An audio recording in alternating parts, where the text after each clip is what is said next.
I like to keep an eye on the goings-on in my world, and that's how my attention was caught by another group of unlikely adventurers, once again in Rycroft. It seems to be a popular town. There was a group gathering in the Peace Warden's Keep. Cora Goodtree, a halfling druid who lives in the town, was the first to arrive. Well, technically, the first to arrive was Bjorn Ironside, but I'll come back to him later. Cora knew there had been some strange things happening, and Captain Darrell Malone had put out a request for help.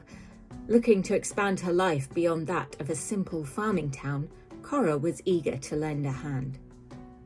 Zinna was next to arrive, a small, white harangon with grey-tipped ears. Shy and introverted, she spoke little. Harangons are not common in my world, and this made her stand out. She had fallen through a portal from the Fey realm when she was much younger and, separated from her family, had learned to fend for herself whilst making a new home in Willowfen Forest.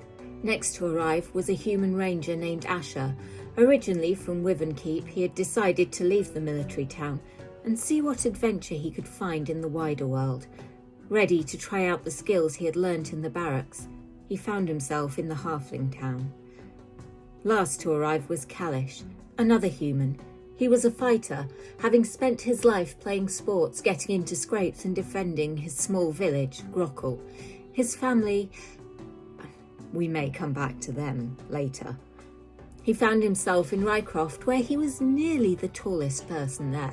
Whilst the four got to know each other in the keep, Kendall Snaggletooth, the more capable of the two halfling peace wardens, went to take breakfast down to the cells. The small keep had only 4 cells. 2 were empty. One was occupied by, well, I shan't say here, but those familiar with the Shadowheart will know. The final cell was currently home to a male dwarf. Muscular, tall for his race, and with a full beard. Full as in thick, but also with vomit.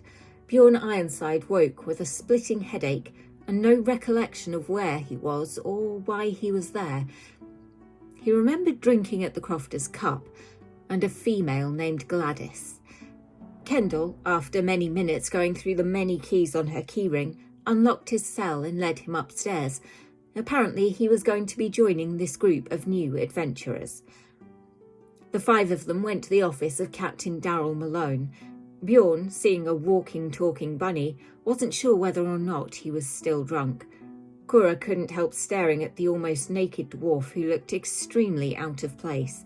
Captain Malone sat behind his desk in his usual position, feet up, hands behind his head, his armour gleaming clearly, having never seen even the slightest skirmish, his blonde hair thick and shining. The desk dominated the room, which was adorned with medals, trophies and certificates, advertising his many accomplishments.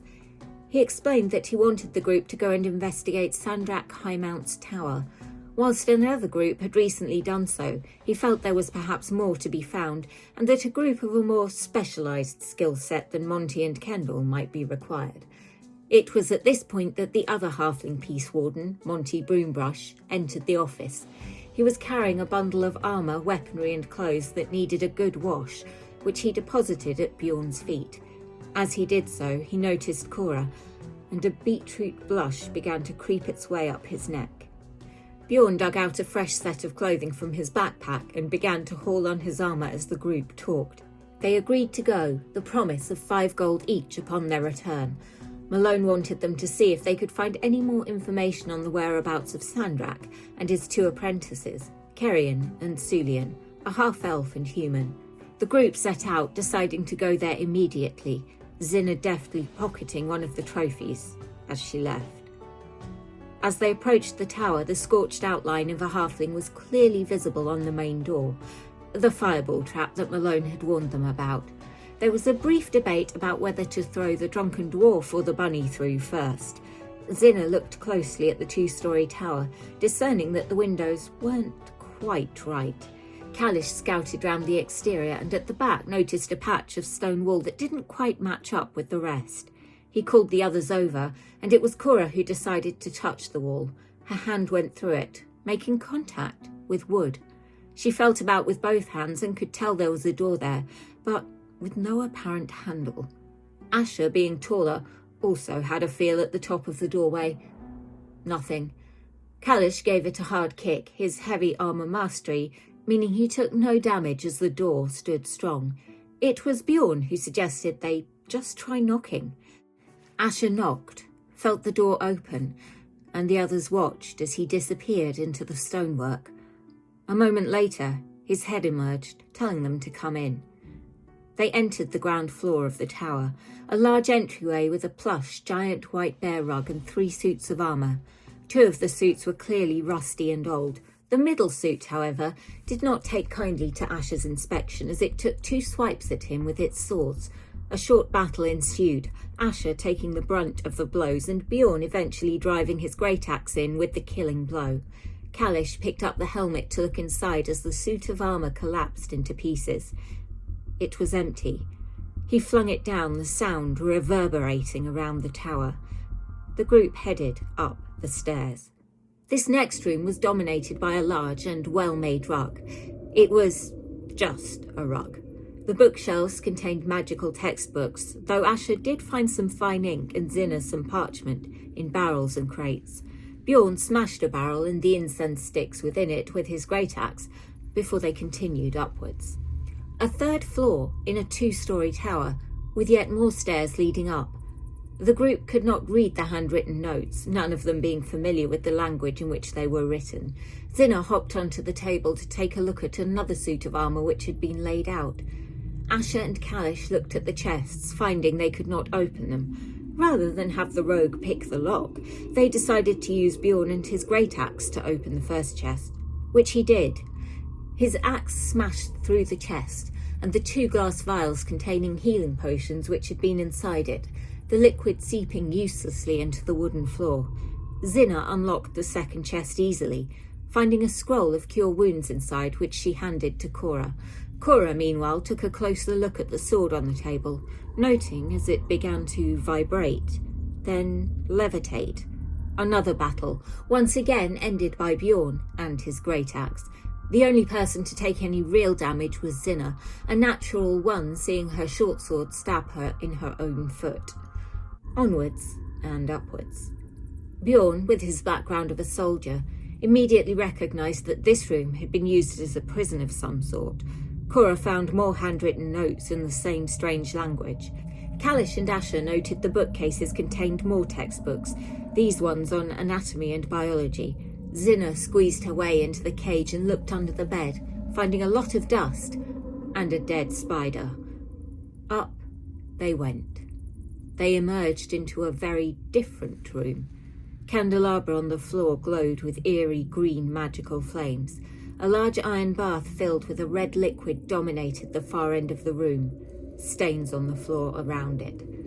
Asher picked up the wooden stool in the corner of the room, dropping it into the bath, watching as it sank into the viscous liquid. Bjorn carefully removed his necklace of orc fingers and dipped it in to check that they wouldn't melt or dissolve. They didn't. Asher then decided to dunk one of the candelabra into it, flames first. He watched as they flickered below the surface, disappearing as he lowered it slowly. Wrist deep, then elbow deep. He felt the metal hit the bottom, and also fingers rake sharply down his forearm, causing him to release his grip and withdraw his arm. Zinna, sensing danger, hopped onto Asher's shoulders and held her attack. She didn't have to wait for long.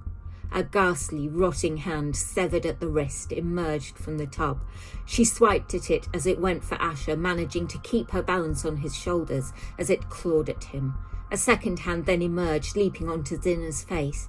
Asher attempted to grab it off, but instead knocked her from his shoulders, prone on the floor. Kalish moved in to attack the hand not attached to Zinna's face, whilst Cora used a magical stone to make an attack at a rotting head that came barrelling out of the blood. The wild magic filling the tower reacted to her cantrip, causing her to cast Hold Person on herself. Bjorn decided, fuck it, and smashed his great axe at the hand holding on to Zinna. Luckily for her, his aim was accurate, and the hand was destroyed, leaving her prone on the floor. A zombie leg emerged and began kicking Asher up the bum. Another head and hand also joined the fray, and Bjorn found himself having to try to bat away a head that had been bowled at him by a hand. Cora managed to break free of the spell effects, and the group took out the various zombie body parts, Bjorn and Zinna delivering the killing blows. Asher almost died as the foot delivered another swift kick, but Bjorn annihilated it, leaving Asher with 1 hit point. Silence. They stopped for a moment to catch their breath, Bjorn using lay on hands to give Asher a little more life.